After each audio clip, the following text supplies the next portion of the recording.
There are a few things about collating this sort of information that's very, very difficult to get to.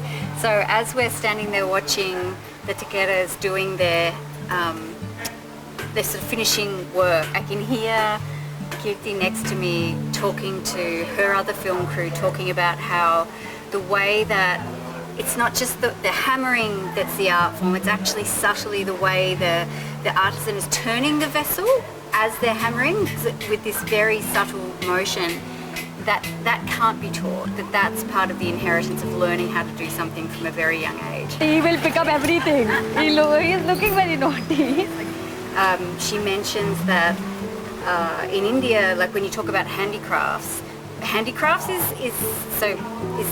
is a word for what she calls soft craftsmanship, so textiles, and but that there's actually no word for what she calls hard craft, which is the artisan craft of working with hard materials, not with soft materials.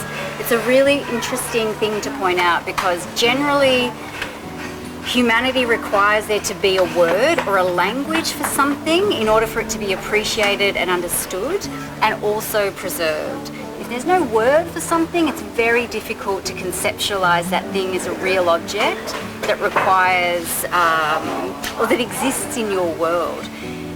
She was mentioning earlier that Mandeep's wife was, in the earlier days of him working, didn't like him working in this industry because he would come home at the end of every day covered like black from dirt and from dust, and that's from you can see the workshop, the work that they do, the smoke in the air through the whole process.